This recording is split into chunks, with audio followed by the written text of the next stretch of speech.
Bienvenue chez Obscurlist pour des podcasts de jeux de rôle dans des univers sombres. Précédemment dans la Madone Noire, Irina, Zen et Marcus ont fait leur retrouvaille avec Chezenko. Puis, Irina a fait corps avec la Madone Noire. Nous reprenons alors qu'ils vont bientôt partir pour leur dernière mission. Bonne écoute de la Madone Noire, épisode 47. Il a l'air un peu impressionné, il a fait un petit mouvement de recul. Je touche mon visage. C'est ton visage. T'es sûr T'as que la ça va, peau Irina? qui est bien tirée parce que tu sais, tu l'as frotté à l'alcool. Ça a marché ou pas? Maintenant, qu'est-ce que je fais? J'essaye de me concentrer en regardant Sven pour voir si je vois autre chose. T'es sûr que ça va? Je me souviens pas de ce qui s'est passé. Je me souviens que j'ai approché ma main de la statue et puis après je me souviens de rien et là elle est plus là. Ouais, sauf que j'ai parfois l'impression de la voir quand je te vois. Mais ça veut dire quoi? Je sais pas, quand je cligne des yeux, j'ai l'impression de la voir. Et je sens rien de particulier, j'ai pas l'impression d'avoir changé, enfin sauf peut-être le truc, mais on s'est dégonflé, mais on sait très bien que c'est toujours là. Ah oui? Tu vas mieux? Bah je sais pas, j'ai juste l'impression là que c'est un peu moins gros derrière mon cou.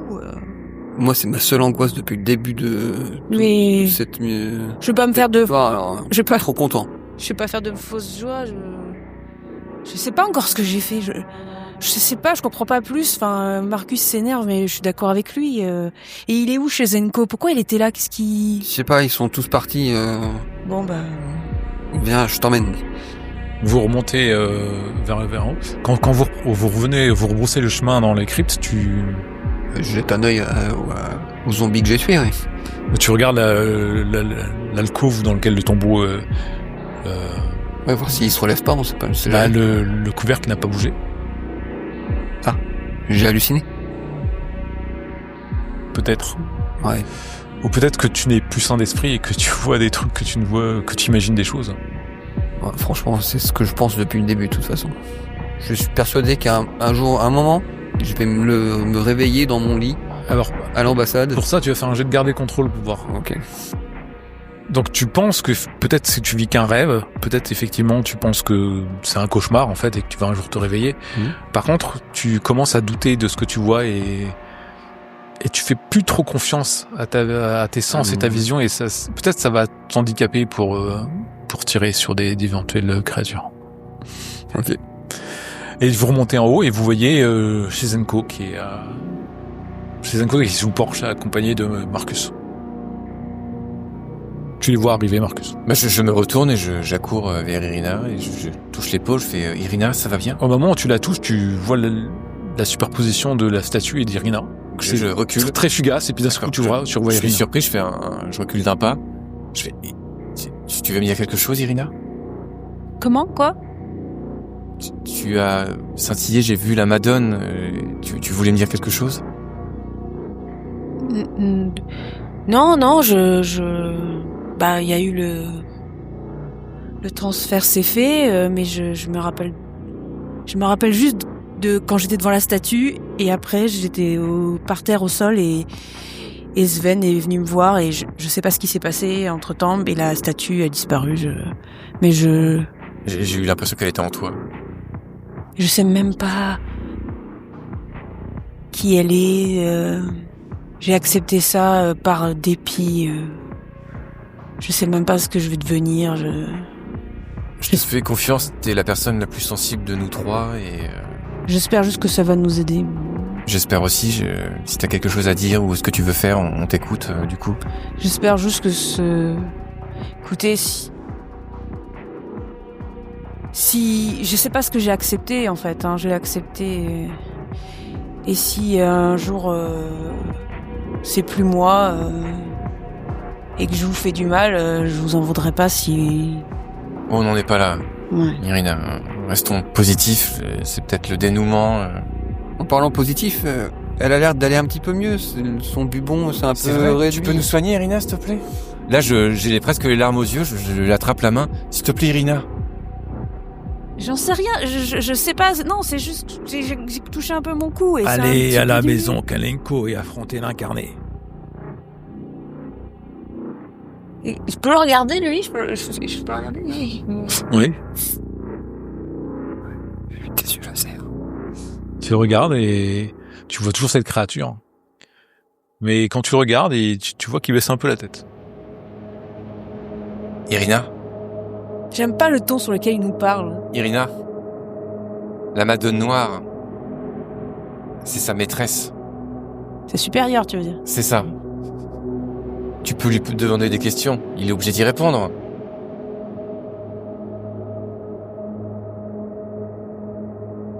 Dépêchez-vous, l'incarné, dans la maison Kalenko. Ne lui parlez pas comme ça. Qui êtes-vous pour me parler comme ça? Je vous dis ça parce que sinon c'est la fin des temps. Des temps? Pourquoi des temps? Pas juste de nous trois? Chagiel, c'est lui que vous devez affronter, que la Madone affrontera.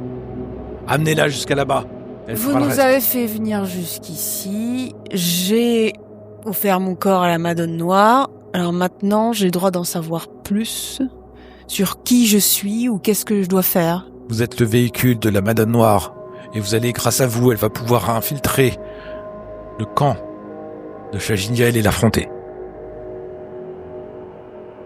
Et c'est quoi le but de la Madone Noire par rapport à Chagiel? Faire disparaître Chagiel. Pour régner sur la Russie? Pour éviter qu'il ne dévaste la Russie. Et le reste du monde, sans doute. Pour qu'il installe l'enfer ici. Et nous, on va installer quoi si on gagne? Vous serez libéré de votre malédiction. Mais moi, je suis la Madone Noire, elle va sortir de moi après ou? Oui. Et mon enveloppe humaine, elle va pas résister à ça? Si. Et j'ai des pouvoirs quand même? Le pouvoir d'amener la Madone Noire là-bas, c'est tout. D'accord, je suis un vaisseau. C'est ça. Dépêchez-vous. Mais n'oubliez pas, n'ouvrez aucune porte. Ne libérez pas les prisonniers. Dépêchez-vous. Je ne peux pas vous accompagner. Ces créatures m'en empêchent. Et nous? Ils nous en empêchent pas, là? Nous verrons. Je le regarde et j'ai l'irrésistible envie de le bousculer et de le faire tomber. En fait, en le voyant, tu comprends que tu n'es pas forcément de taille à le faire tomber. Ah ouais? Ouais. J'aimerais le voir descendre, rouler sur le perron et atterrir devant les zombies et se faire tabasser par la foule. Il te regarde, Marcus. Je vois que vous avez des plaisirs sadiques, vous aussi. Vous êtes bien le fils de votre père. De qui? Il dit rien. Qui était mon père? Vous le savez sans doute. Dépêchez-vous. Je perds le contrôle et je lui saute dessus. Et je l'attrape le cou et j'essaie de lui dire « Qui est mon père ?» Qui fait « Toi, je perds le contrôle. » D'accord. Tu essaies de lui sauter dessus, en Ouais. fait, et comme s'il savait ce que t'allais faire. Il a déjà mis son bras en opposition et il te repousse violemment, en fait, et tu retombes 4 mètres plus loin. Entre deux espèces de zombies. Ok, ça m'a calmé. Donc je me relève et je m'en vais. Vexé, énervé et dégoûté, quoi. Et Marcus qui part. Bah, j'en profite, ouais, pour partir aussi. Oui, je suis Sven parce que D'accord. je sais qu'il tire bien. Vous passez à travers les différents hommes qui sont là, qui ne semblent pas s'intéresser à vous, ils regardent toujours chez Zenko, en bavant, en râlant. Vous êtes sortis du périmètre de la cathédrale et maintenant il va falloir aller jusqu'à la maison Kalenko. Ouais, c'est nord-nord-ouest, on y va. Alors, vous allez devoir aller dans Leningrad, où il y a des hommes de la Slava, où il y a les gens de Leningrad que vous avez déjà pu rencontrer la dernière fois, mais il y a des patrouilles, si vous voulez, de gens de la Slava un petit peu partout, qui sont les révolutionnaires, ceux qui veulent faire le coup d'État. Donc ceux qui sont vos antagonistes, vos ennemis. Donc j'aimerais bien savoir comment vous allez procéder pour aller jusqu'à la On maison va regarder Kalenko. nos petits papiers là. Bah, la maison, elle était près d'une rivière.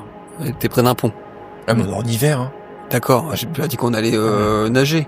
Mais déjà, on va trouver la rivière et la Elle est suivre. peut-être gelée, hein.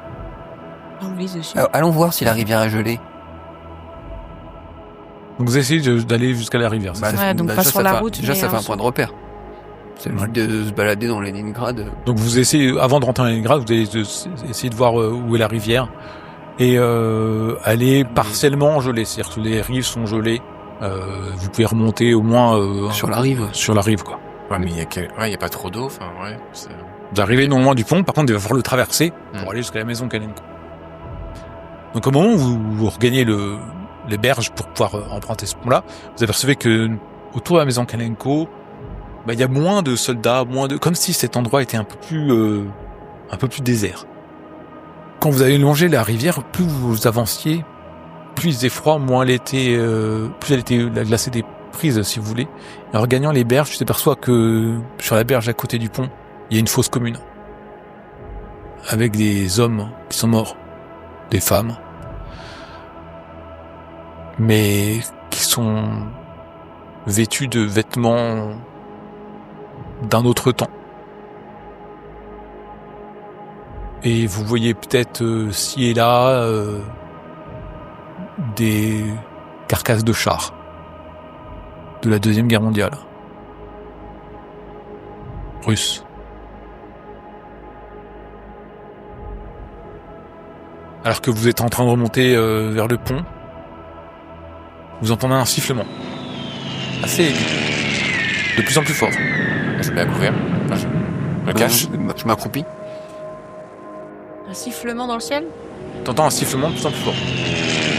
Si s'accroupit, je sais pas. Il y a une bombe qui s'abat sur le bâtiment qui est à 3 mètres de vous. Et il y a des gravats qui commencent à pleuvoir. Il y a accroupi, vous mettez les bras sur votre tête pour vous protéger. Mais effectivement, il y a une bombe qui est tombée sur la maison. Vous êtes Mais qu'est-ce qui se passe? c'est un autre temps. C'est quoi On a voyagé dans le temps? Ta gueule et cours. Et je cours vers la maison. Tu cours vers la maison, Marcus. Oui, je cours vers la maison. Moi aussi. Vous arrivez vers la maison et en fait, il y a quand même des gens qui se protègent, qui fuient des bombes, qui crient. Il y a des gens qui sont morts, allongés morts de froid dans la rue. Vous arrivez à traverser le pont et vous essayez de vous diriger vers le quai, en fait, le long de laquelle est la maison. Et en vous approchant de cet endroit-là, Irina, tu vois un homme sur le côté qui se tient comme ça, accroupi par terre contre la maison, et un instant tu crois le reconnaître. Tu te bloques en fait, pendant que les autres courent, tu t'arrêtes. Et t'es saisi de ce moment-là. Marcus, je reviens vers toi. Marcus et Sven, vous continuez à courir. Et On se rend compte qu'Irina, elle s'est arrêtée. ouais, donc tu fais le temps que tu te rends compte. Vous êtes entouré il y a pas mal de monde qui fuit un petit peu partout. Marcus, tu vois 2 personnes qui te regardent, qui te montrent du doigt et qui ont l'air extrêmement mécontents. Et toi, Sven, tu vois une femme qui te regarde. Ce que vous avez vu à peu près tous en même temps, Irina un peu plus en arrière. Sven, c'est Nathalie qui est devant toi, qui t'a regardé et qui semble faire quelque chose. Elle va s'apprêter à faire quelque chose. Je te laisse réfléchir à ce que tu vas faire. Les 2 personnes qui te pointent du doigt, ce sont tes parents qui sont pas contents que tu sois sorti du placard. Et toi, Irina, l'homme qui se tient contre la maison, tend un bras vers toi.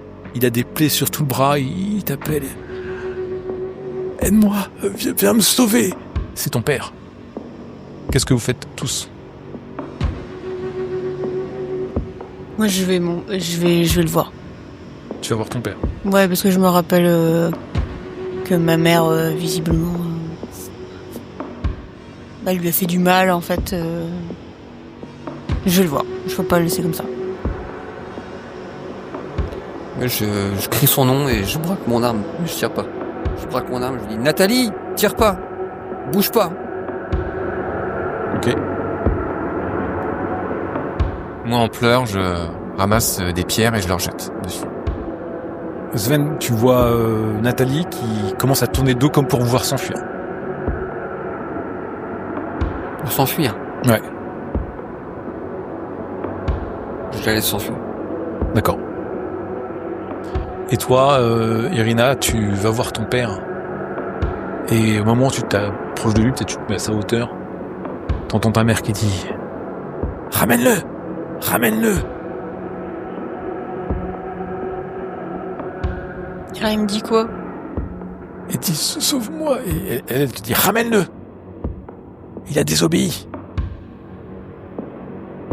Je pose une question à mon père, je dis comment tu veux que je te sauve? Qu'est-ce que tu veux? Aide-moi à soigner ta mère. Tu devrais fuir. C'est pas toi qui peux la soigner, c'est... T'entends ta mère hurler dans ta tête. Ouais, mais j'arrête de parler et puis... du coup, je m'éloigne. Et toi, Marcus, tu as... Donc moi je suis en pleurs, je lui fais pourquoi vous avez fait ça? Pourquoi vous avez été méchant avec moi? Je vous aimais. Et donc de rage, laissez-moi tranquille. Moi, je suis complètement dépassé, je jette des cailloux pour les faire fuir. D'accord. Pas forcément pour les taper, D'accord. pour leur dire laissez-moi tranquille, vous avez été horrible avec moi. Irina, tu rejoins Sven et Marcus. Sven, tu t'es retourné après avoir... Tu la perds de vue, en fait. Tu la vois plus. Et vous voyez Marcus qui est en train de lapider deux pauvres personnes qui sont affamées. En fait, ils se prennent des cailloux dans le visage comme ça, et essaient de se protéger. Et Marcus arrête pas de leur enlever. Il y a du sang qui coule. Arrête! Ils ont été méchants, ils m'ont jamais aimé. Arrête, je mets ma main devant ses yeux comme ça. Qui tu vois là? T'es en train d'envoyer des pierres sur des pauvres gens là. C'est mes parents, ils ont été horribles.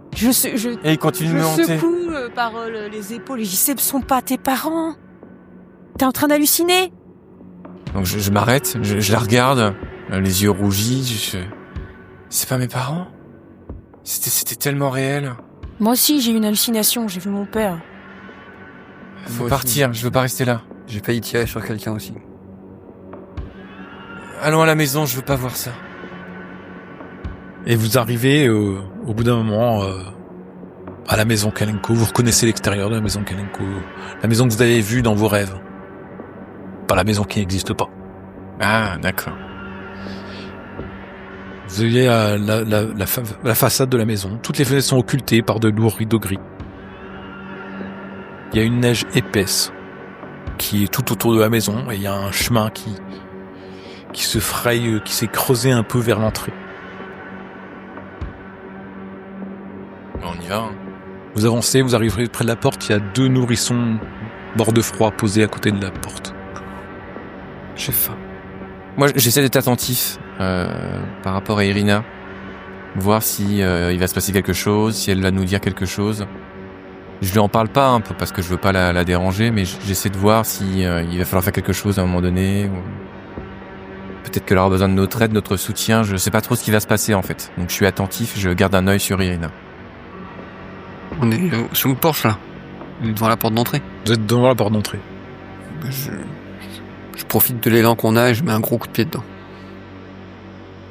Ok. Tu donnes un gros coup de pied dedans, tu rentres dans cette première salle que tu connais déjà. Il y a une pièce avec deux escaliers qui montent sur les côtés et une porte en face de toi à double battant et des portes sur les côtés. Et c'est un hall d'entrée. Le plafond est assez bas, le plâtre s'écaille totalement. Il y a un tapis oriental taché de crasse et de sang qui recouvre le sol. Il y a des peintures de nobles, d'ancêtres Kalenko qui flanquent le couloir. Et il y a un homme qui s'avance vers vous. Il a les cheveux gris, il est maigre, il a un petit bouc. Et il dit, qu'est-ce que vous faites là? Sortez d'ici. Qui êtes-vous? Il a deux hommes qui l'accompagnent. Toi, tu le reconnais, c'est Kalenko. Je lui braque mon arme dessus. Sortez d'ici. Dégage. Vous êtes ici chez moi. On sait. Partez. Je sors mon arme aussi. Il y a les hommes qui commencent à sortir leurs armes. Je tire. Moi aussi. Vous abattez les hommes et Kalenko. À ce moment-là, la porte en face de vous s'ouvre et il y a 6 hommes qui débarquent avec des armes à la main. Donc je continue de tirer. D'accord. Ah oui. Et toi, Irina, est-ce que tu te mets à tirer ou pas? Ben c'est pareil en fait. Je les laisse tirer, puis quand ils rechargent et tout, je tire. Enfin, je me mets dans un endroit pour avoir personne devant moi. Enfin, Bon, les hommes, en fait, ils arrivent et vous êtes déjà prêts, les suis pas doué, alors, doigts sur la gâchette, les fourrailles. rafales enclenchées. Vous abattez alors qu'ils arrivent un à un, en fait, et vous venez de tuer 9 personnes. On s'en fout. Vous êtes dans cette maison. Qu'est-ce que vous faites? Irina, qu'est-ce qu'on fait des enfants? Ben, on les a pas trouvés encore. Oui, mais Nesterov, il voulait qu'on les libère, mais... Moi, je pense qu'il faut le croire, lui. D'accord. Je pense que... C'est Nesterov? Ouais. C'est le seul qui a pas essayé de nous manipuler. Puis après tout, c'est lui qui a fait l'icône. Je sais pas. Pourquoi vous dites que Chezenko a essayé de nous manipuler? Il a dit qu'il nous aiderait, il nous a jamais aidés. Chezenko, il est comme la bonne femme du KGB. C'est des manipulateurs et ils se servent de nous, en fait. En fait, ils veulent détruire Chagidiel grâce à nous. Mais c'est des luttes de pouvoir, en fait. Une fois que Chagidiel il sera détruit, qu'est-ce qu'ils vont faire, eux? Ils auront la place, mais la place pourquoi? Et on sait pas. Voilà. Et Mais moi, c'est ma vie que je veux sauver. Là, on sait même pas en quelle époque on est. On va sauver des enfants, ils vont devenir des... Si tu veux sauver ta vie, faut tuer l'incarné. Ouais, moi, c'est la seule chose que je veux faire. Vous avez fait du bruit, hein, donc vous avez peut-être d'autres gardes dans la maison. Mais on sait pas, en fait, qu'est-ce qu'il y a devant nous? Il y a des portes. Pour l'instant, vous êtes dans le hall d'entrée, qui est vieillot, et il y a la porte à double battant qui s'est ouverte devant vous. À ta droite, il y a une porte, à ta gauche, il y a une porte, et il y a 2 escaliers qui montent. Et la porte à double battant devant nous, après, il y a quoi comme... rentrer dans la pièce pour voir ce qu'il y a. Bah, on va elle voir. est assez vaste, la pièce. Ça ressemble à une grande salle de réception. Bah, on va là. Oui, voilà. Ouais, ok, on va là, on a tué les 6 Et on discute, et là, il y a d'autres portes. Donc là, je vais vérifier s'ils sont bien morts. 3 portes de chaque côté et 2 portes au fond. Oh, c'est vachement grand. Et il nous a dit de pas ouvrir 2 portes. Il nous a dit de pas ouvrir 2 portes. Oui, mais Ouais, mais on va où, du coup? Faut pas Faut monter l'escalier. nous manipule aussi. Bon, comme tu veux. Ok, bon bah, ok. Tu penses que c'est l'escalier, alors? Ouais. Bon, on fait demi-tour et on prend l'escalier. Si on peut ne pas ouvrir 2 portes, nous n'ouvrons pas de porte. Au moins, on aura respecté une des consignes. Ouais, mais... Et après, on trouve l'incarné. Et si on trouve des enfants, on décidera à ce moment-là. Si on les sauve ou pas. Mais je crois qu'il voulait pas qu'on sauve les enfants non plus. Il y en a un qui veut qu'on les sauve et l'autre qui veut pas qu'on les sauve. C'est ça. Moi, tout ce que je veux, c'est tuer l'incarné. Moi, j'aimerais sauver les enfants. Bon, alors du coup... On est même pas... Vous montez, vous arrivez en haut sur... On est où, là? On est quand? Vous arrivez dans un premier couloir. Les murs sont noircis, déformés. Des ancêtres de Kanenko qui sont suspendus au mur. Il y a un chandelier de cristal qui s'est écrasé au sol. Le couloir est entièrement jonché de débris. C'est une petite antichambre. Il y a 2 portes qui s'ouvrent tout de suite. Le couloir continue et ensuite il y a encore 2 autres portes et une à double battant. Je me mets sur le côté, avec ma main, j'ouvre la porte pour pas me faire mitrailler. Alors, on est obligé de chercher, là, donc... Bah oui. Ok, tu trouves sur une pièce qui est comme un bureau, avec un bureau, quelques papiers, c'est écrit en russe, il y a une porte en face, une porte à droite. J'ouvre la porte en face de celle qui va vous faire. En face, de l'autre côté du couloir, là. Ouais. Ok. Quand tu as cette porte, tu tombes sur sans doute une chambre. Il y a un grand lit à baldaquin qui recouvre le mur du fond.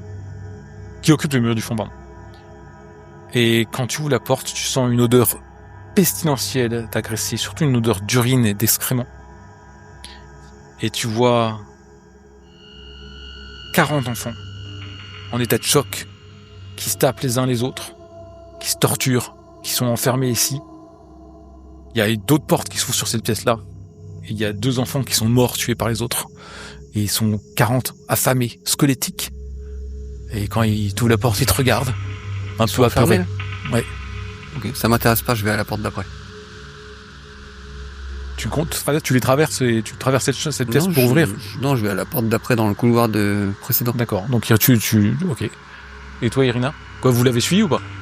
Bah moi non, moi j'étais en face. Et toi, Irina? Je suis dans le... Bah moi non plus. Hein. Tu es dans le couloir. T'es dans le couloir, tu vois Marcus est rentré dans une pièce, il y a 2 portes face à lui, il va peut-être continuer, il se retourne, il sait pas trop quoi faire. Il y a Sven qui est rentré dans une pièce, qui a ouvert, tu vois 40 enfants affamés qui se regardent, qui vous regardent un peu. J'appelle Marcus. Comment ? J'appelle Marcus. Ok, Marcus, tu te retournes, Marcus. tu vois Sven qui ressort d'une pièce où derrière lui, il y a 40 enfants. Sven, il y a les enfants. J'accours vers les enfants, donc je regarde, donc je les vois du coup squelettiques et tout. C'est l'autre enfoiré. C'est l'incarné qu'il faut qu'on trouve. Mais qu'est-ce qu'on fait des enfants ? On verra sur la route du retour. Allez, on continue. Qu'est-ce que tu veux qu'on fasse de 40 enfants sur la route pour aller combattre un incarné ? Je peux pas les laisser partir dehors, ils vont mourir de froid. Mais ils sont pas dehors, là. Je me tourne vers Irina. Je fais comment on fait ? On peut pas laisser les enfants partir, ils vont mourir de froid Je dehors. sais pas, on laisse la porte ouverte, on laisse les portes ouvertes et nous on avance. Je vais ouvrir la porte. Je regarde les enfants, je fais écoutez, on a tué les méchants, on continue, les portes sont ouvertes et on revient vous voir après. Tu vois ces enfants qui sont un peu qui se regardent un peu de façon interloquée. Tu aperçois qu'il y en a qui sont violents les uns envers les autres. Tu te rappelles les tableaux de Kramer qui dépeignaient des enfants qui en faisaient souffrir d'autres. Ça te revient vraiment comme un flash. T'as l'impression de voir ces enfants-là. Tu vois peut-être même un enfant qui essaie de ramper comme ça, qui a peur en fait, qui essaie de sortir une tête comme si il allait se prendre un coup. Ils osent pas, ils sont complètement tétanisés. Il y a d'autres portes dans cette pièce, et tu vois que il y a un grand lit à baldaquin. C'était visiblement une chambre spacieuse avant, une chambre de quelqu'un de la maison. Sven et Irina, vous êtes partis plus loin, c'est ça hein ? Non, et que moi, je crois. Ouais, moi je sur le seuil. Tu fais quoi, Marcus ? Je leur crie dessus, je leur dis arrêtez, vous battez pas, vous allez bientôt pouvoir partir. Nina qui peut-être tourne la main vers toi. Ben je peux pas la prendre, je peux pas. J'ai quelque chose à faire avant de les faire sortir en fait. Donc je suis tiraillé par le fait qu'ils soient là et qu'ils aient besoin de secours, mais je me vois pas comme ça tout de suite au pied levé les faire sortir dehors avec le froid, les conditions, la mort, les soldats. Bon, tu t'interroges dans cette pièce et Irina qui est sur le seuil, qui te regarde, qui sait pas trop quoi faire non plus. Il y a Sven qui est allé ouvrir la porte de la pièce d'à côté. Tu ouvres et tu te rends compte que c'est une pièce, il y a encore d'autres portes attenantes, donc une qui donnait sur la pièce dans laquelle tu venais. Et c'est une salle de bain, il y a une grande baignoire taillée dans la pierre qui est remplie d'eau. Une eau un peu sombre. Hein. Et dans la baignoire, il y a un corps sans tête et boursouflé qui flotte. C'est pas intéressant, je vais aller à la porte d'enfant. C'est un corps d'enfant.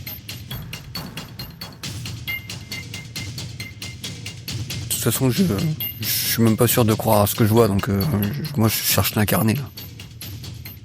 Donc tu fais quoi ? Je me retourne et j'ouvre la porte d'en face du couloir. Et c'est toujours 2 portes face à face, t'as dit ? Ouais. Ben, c'est ça. Et quand tu ouvres la porte en face, tu tombes sur une grande chambre avec un grand lit à baldaquin. Il y a 2 petites tables, il y a une petite table, 2 chaises, il y a des murs qui dégouttent de sang.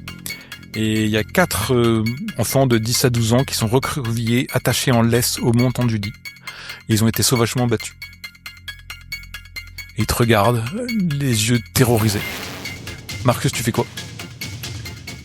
Moi donc j'essaie de leur dire de se calmer, qu'on va revenir, de les rassurer.